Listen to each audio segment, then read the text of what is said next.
بسم اللہ الرحمن الرحیم۔ السلام علیکم ورحمۃ اللہ وبرکاتہ۔ ناظرین کرام، امید ہے آپ سب خیریت سے ہوں گے۔ تو آج کی اس ویڈیو میں ہم آپ کو توبہ کرنے کا طریقہ اور اس کی بزرگی کے بارے میں بتائیں گے۔ جاننا چاہیے کہ جیسے بخار، کھانسی، نمونیا، خارش وغیرہ بیماریوں کا علاج ہے، ویسے ہی اللہ و رسول صلی اللہ علیہ وسلم نے گناہوں کی بیماریوں کا علاج توبہ کرنا بتلایا ہے۔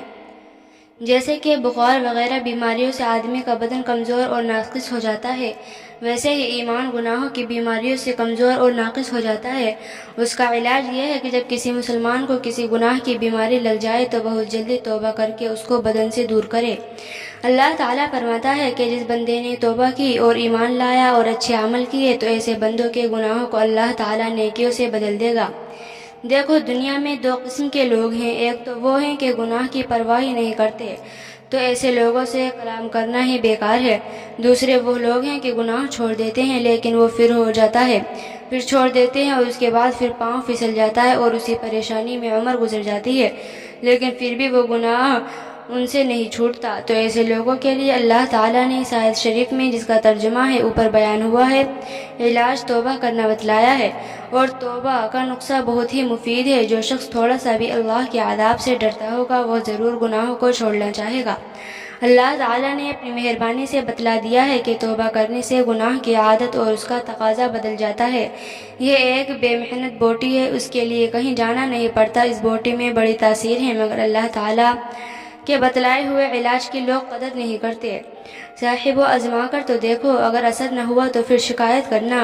بس جب گناہ ہو جایا کرے تو توبہ کر لیا کرو، اگر پھر ہو جائے تو پھر توبہ کر لو، پھر ہو جائے تو پھر توبہ کر لو۔ ہر گناہ کے بعد توبہ کرنا لازم کر لو، انشاءاللہ ایک دن وہ آئے گا کہ گناہ کی بیماری بالکل نکل جائے گی۔ اللہ تعالیٰ کے بتلائے ہوئے اس علاج کا یہ اثر ہوگا کہ وہ گناہ ساری عمر نہیں چلے گا، کیونکہ یہ ہرگز نہیں ہو سکتا کہ بندہ بار بار خدا کے سامنے توبہ کرے اور پھر گناہ چلتا رہے۔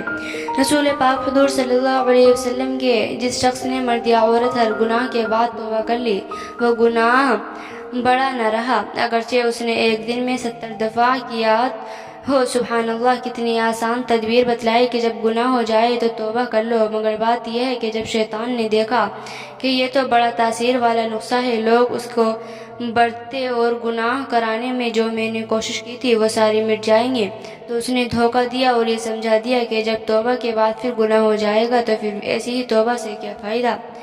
تو ہر حالت میں کرنا ضروری اور مفید ہے توبہ، کیونکہ خدا کی بارگاہ میں بے امیدی کی بارگاہ نہیں۔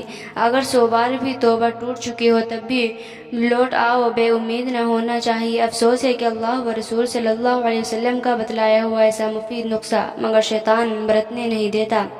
بھائیوں اور بہنوں، یہ نسخہ 5 دفعہ برت کے تو دیکھو، خدا کی قسم گناہ کی بیماری دور ہو جائے گی اور توبہ کا یہ اثر ہوگا کہ اللہ تعالیٰ مدد فرمائے گا اور بری عادتوں کو اچھی عادتوں سے بدل دے گا۔ مگر توبہ ایسی ہوگی جس طرح رسول پاک صلی اللہ علیہ وسلم نے ہم کو بتلائی ہے کہ پہلے وضو کرو اور 2 رکعت نفل نماز پڑھو، پھر خوب دل لگا کر شرمندگی کے ساتھ اللہ تعالیٰ سے معافی مانگو اور وعدہ کرو کہ پھر ایسا کام نہیں کروں گا، بس فارغ ہو جاؤ۔ اگر وہ گناہ پھر ہو جائے تو پھر ایسا ہی کرو، اس کے بعد دیکھ لو کہ وہ گناہ کی بیماری کس طرح دور ہو جائے گی۔ کیونکہ جب کوئی اس کی پابندی کرے گا کہ جب گناہ ہو جایا کرے ہر دفعہ گناہ کے بعد توبہ بھی کر لیا کرے، تو شیطان اس عمل سے عاجز ہو جائے گا اور خود بخود پیچھا چھوڑ دے گا۔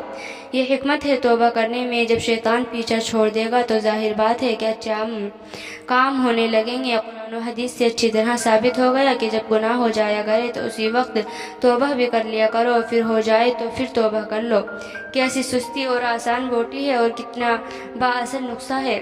اگر اب بھی کوئی اور نہ برتے تو یہ سمجھا جائے گا کہ اس کی قسمت ہی پھوٹ گئی، کہ اپنا علاج ہی نہ کرنا چاہا اور خدا کی پکڑ سے نہیں ڈرا، اور اس کو یہ کہا جائے گا اس کے الطاف تو ہیں عام، شہیدی سب پر، تجھ سے کیا ضد تھی اگر تو کسی کا